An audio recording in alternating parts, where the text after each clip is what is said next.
so good to me. Girl, you look so good to me. And then the way you made love to me. And the way you made love. Girl, you look so good to me. But I know you know God for me. But you so good to me. And then the way you made love to me. Girl, you look so good to me. But I know you know God for me. But you so good to me. And then the way you made love to me. Welcome to Not Guilty Gang Live TV. Well, thank you all for tuning in. Here's where you can be you, express yourself, and speak your truth. Interviews from inside the prison and discussions with wrongfully convicted men, women, and youth. Also current news, information about the justice system, and the way individuals are treated inside the prison and after their release. My 10th Inside Prison interview will be held today with Nathaniel, a.k.a. Nate, a good brother and also associate of mine. I will have him on live after the interview as always. Feel free to comment and give your feedback, support, and love.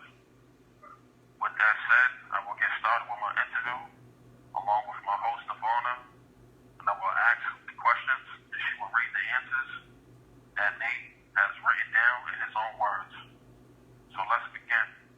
I sat down with this brother and I asked him to state his name for the public. Nathan Rivera. What is your gender? Male. How old are you? 39 years old. What's your nickname? Nate. Where are you from? Boston, Mass. What's your nationality?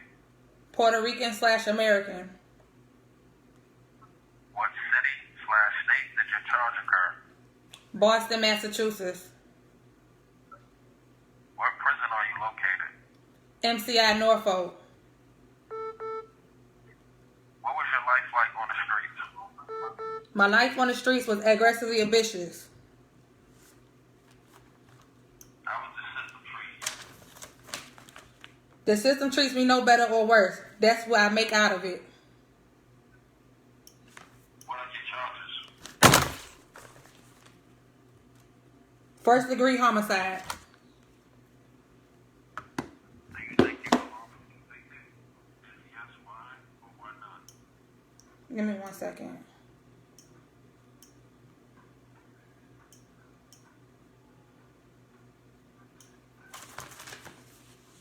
I do think I was wrongfully convicted because of the lack of an eyewitness and no physical evidence linking to my crime. Are there appeals?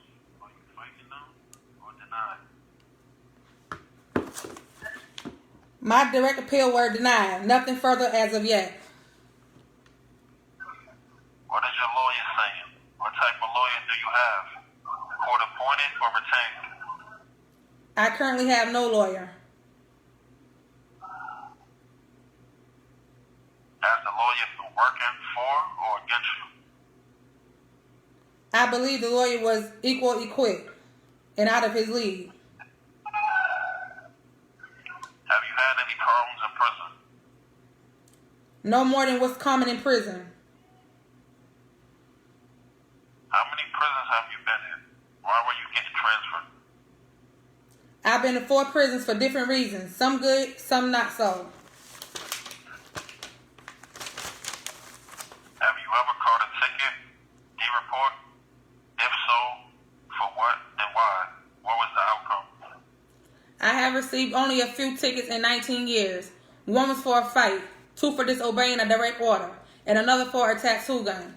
I did the segregated time, a lot for them. Now, this is your opportunity to set the record straight. Tell your story. What do you want the people to know? I would like the people to know that I am not what I was, and I'm not who they convicted. I've learned to look up, even though I was falling so low. No matter the outcome, my autism will not change. Have you received any degrees? If so, what are they? And how long did it take you to receive them? Were there any problems along the way? have been self-educated and have not received any degrees. I have graduated high school and have taken classes, college classes, but I'm extremely limited because of where I'm at. How do you feel about the current state of government? Joe Biden just won the presidency. However, my life opportunities and pursuits have been the same no matter the party in power. So to me, he's just another president until he does something extraordinary. What advice and suggestions can you provide others in your situation? Discover faith and its motivations. Keep your eyes open for the blessings and be thankful for the victorious. Everything else is a lesson to be learned. What dangerous situation have you been in since being incarcerated? When and what happened? I was in an industrial accident in 2008 when I was rushed to the hospital. I have been in a knife attack 2009, both at MCI Shirley Max, and I was in a fight against a large group of people, 2015, MCI Norfolk. These were the most dangerous incidents I had. What do you look for in a mate? Do you have a mate? If so, where are they? Do they support you? I have the mother of my younger, so who supports me, and who I hope will one day become my wife. What I look for most in a mate is honesty. Do you have kids? If so, gender, age, and where are they? Have you seen or spoken to them? I have seen and speak to my children. I have a 23-year-old, a 20-year-old, and a 19-year-old daughter. They all alive in Boston, Mass. Are you embarrassed about your situation with your kids? I have developed the greatest relationship with my children while in prison, due to no visits. So even though I wish it had happened somewhere else, I have no embarrassment. Do you have family support? If not, when did it end? If yes, how important have they been? I am blessed to have family support. I believe that support contributes great by the autism. For statistics, how important is it for an incarcerated individual to have support? Support is like the muscle on the bones, which stabilize the body we are trying to build. What do you think can be done to improve the prison system? Humanity has shown in the worst case scenario that we can overcome. So I think focusing on inmates' hearts, passion, desires, and minds, knowledge, education is the best approach for the prison system. Do you regret the situation that sent you to prison? If so, what would you have done differently? Yes, I regret what got me here. I should have focused on the truly important things and not what I thought would make sense or popular. What else would you want us to know about you? As a Christian, my faith paves the way before me, and I want to live a life that steadily walks along it. What advice would you give your brothers and sisters behind the G-Wall? Right now is the moment for change. Today is the day of salvation, so let's get to it. I want to thank you for this interview, and how can people reach out to learn more about you? Also, do you have any shout-outs? I am an open book for those who would be interested to read. For the time being, I'm here at MCI Norfolk Prison, and I'm willing to build with anyone who's willing to grow. Thank you. With that said, that concludes my interview with RIVERA, a.k.a. Nate. But as always, I like to give brothers the opportunity to build with y'all, speak to y'all, get whatever he got off his mind. So with further ado, I'm going to let him give his spiel, let him talk to y'all for a minute. So let's get to it.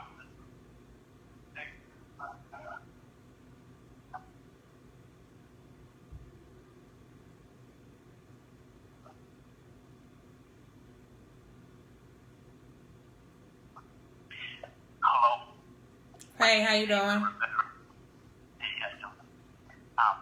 So I just go? Yeah. Alright. My reasons for participating in this interview is primarily for the purpose of highlighting. You want to speak a little louder?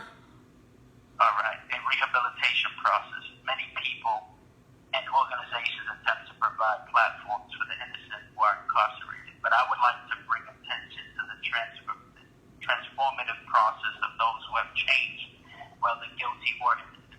For I've realized, despite the contentions I've had with the reasons for my conviction, the world I had allowed to encompass me set the stage for the suffering I've had to endure the last 20 years of my incarceration. However, enduring an enormous loss has provided me the opportunity to build something new, a life that is worth consideration. I have made many mistakes in my young years, but I have not allowed my incarceration to define or identify me with what I was convicted of.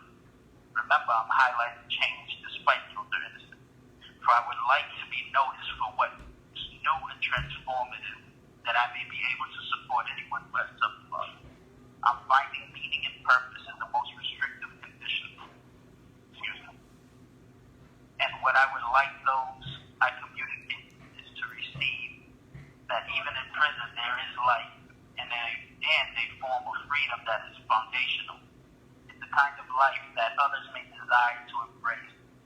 It's a living hope in this transformative life I'm living, that whether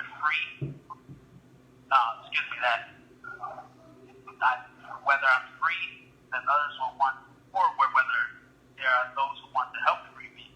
So I'm asking that we all think about why we support one another and be worthy of receiving that support. I've done 20 years in prison, and I've been 20 years outside of prison, so I have half of my life in and half of my life out. So, I'm beginning something new, and I'm asking those that support this process to be open-minded, and to, as you think about people's innocence or guilt, that you see something different there, not just the crime that they may have done or may be convicted of. Thank you.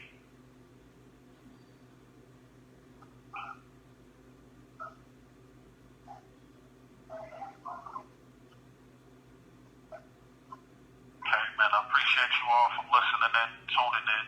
And as always, I appreciate the support from each and everybody that tunes in. And as always, I'll continue to keep doing this, bringing these guys forward so y'all can understand the circumstances that we deal with behind this wall, give you a better light of understanding about what really goes on.